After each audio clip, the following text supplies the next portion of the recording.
Estamos ao vivo. Tá? Já estamos ao vivo. Boa noite aí para vocês que vão acompanhar hoje, né? Mais um papo de professor aqui, o professor Fabiano, com o professor Viegas aí no Rio Grande do Sul. E hoje, professor, nós temos um conteúdo bem interessante, que é muito conversado aí dentro dessas professores, né? Que é um livro didático, não é isso? Nós estamos para falar sobre isso. Amigo ou inimigo? Amigo ou inimigo? O que dizem os professores, né, sobre o livro didático? Será que utilizam o livro didático? Né? Como utilizam esse livro didático? E eu vi recentemente que havia uma rejeição muito grande ao livro didático em sala de aula, tá? E a gente vai falar sobre isso aqui e nós queremos que quem esteja assistindo aí participe também com a gente, dando a sua opinião, seu professor, dizendo como é que você trabalha com o livro didático, né, e qual o seu método. E vamos trocando experiências aqui no Papo do Professor de Norte a Sul.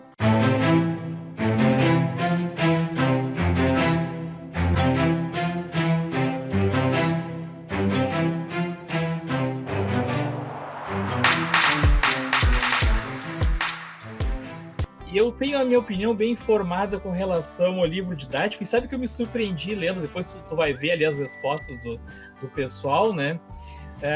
Que até é bem contrária à minha, né? Os que votaram ali. Mas é bom isso, né? É bom ter essa divergência, né?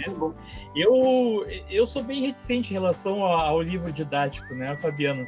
Porque assim, eu não uso nas minhas aulas, não uso mesmo.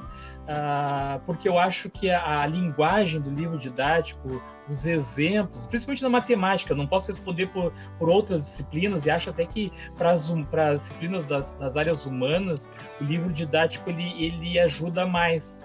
Mas na matemática, eu acho complicado no sentido assim, que o livro didático ele tem uma linguagem muito complexa, e ele parece assim, não vive a realidade dos nossos alunos. Parece que eles são elaborados por pessoas que nunca entraram numa sala de aula do ensino médio ou do ensino fundamental, né?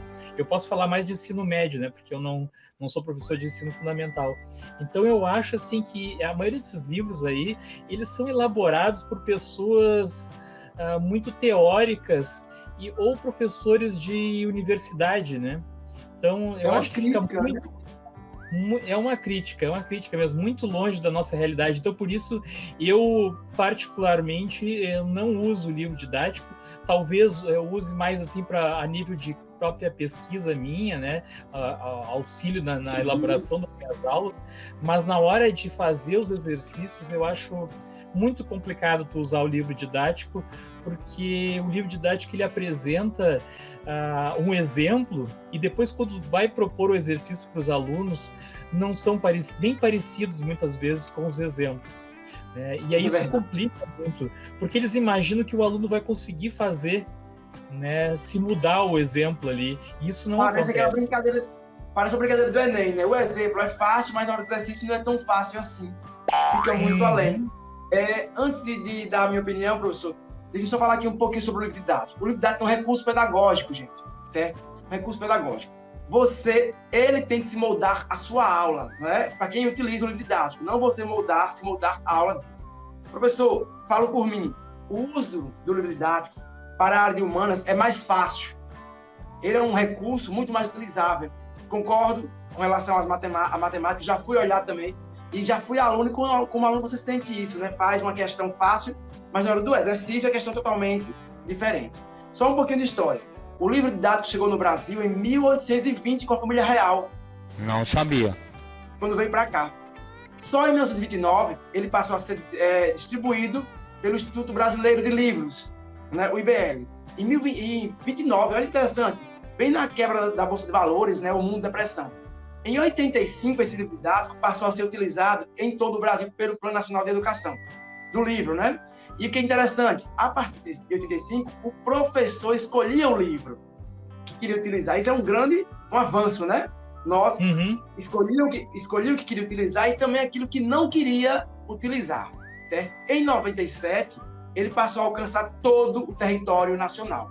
Esse livro que a gente está falando aqui hoje, ele é visto como um herói de um lado e como bandido do outro, né? Alguns professores dizem que ele engessa a aula. Outros afirmam que ele é uma fonte de cultura e de permanência dessa cultura. Né? Então a gente fica no meio da guerra, certo? E eu concordo que com as duas teorias. Ele pode engessar a sua aula, caso você não saiba trabalhar com esse livro didático, e ele também é realmente uma fonte de experiência, uma fonte, eu não digo de sabedoria porque ele é feito por um homem, permanência de uma cultura. Eu acho interessante que, para quem só usa o livro didático, que é de fundamental importância, a gente sabe disso, eles têm um roteiro. Que roteiro é? A cópia, o ponto de vista do professor, o exercício e a prova. Foi assim que nós fomos ensinados. Lembra? O professor copiava o resumo, explicava o resumo para a gente, não é isso? E depois nós fazíamos exercícios e a prova baseada nele. Então, o ponto de vista que a gente tem hoje, talvez seja esse o ponto mais negado por grande maioria da população, dos professores, sim, principalmente, né, os que trabalham somente com o livro didático. Mas eu vejo o livro didático como um recurso, como quadro branco, ele tem de estar presente na sala de aula para o professor usar ou não quando achar conveniente. Não como necessariamente uma regra que você tem que seguir página por página, né, folha por folha, atividade por atividade. Concordo? Quando você disse... Tu mesmo já comentou comigo, né, que tu já foi questionado por isso, por que tu não seguia o livro didático? Sim. Ou em que página tu estava do livro didático, né? Várias vezes. Isso. E a área de humanas é mais complicado ainda, porque o de matemática ele pode dizer o seguinte: não quero usar porque a conta é difícil. Ele pode usar o ritmo da matemática como não acessível ao aluno. Mas no meu caso, o aluno quer o texto que está lá. A mãe quer que eu leia aquele texto. Só que aquele texto é de 2003. Eu estou num outro contexto. Eu estou numa outra realidade.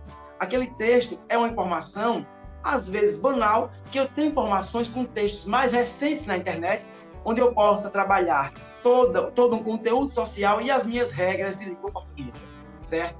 Então, o livro aí, ele tem esses dois lados, né? Ele é visto... E hoje nós temos a questão da ideologia. Nesse quesito de o livro para trazer a cultura de um povo, tá? Registrar a cultura de um povo, inclusive muitas vezes como verdade absoluta. A gente já passou por isso, né? Não, está nos livros, né? Como verdade absoluta, hoje já é questionável, né? Algumas pessoas se questionam. História principalmente sofre com isso, né, Fabiano? Sim. A disciplina de história, porque muita coisa que foi colocada em alguns livros, hoje já está deixando de valer, né? E na época sim, o professor tinha que assumir como uma verdade, né?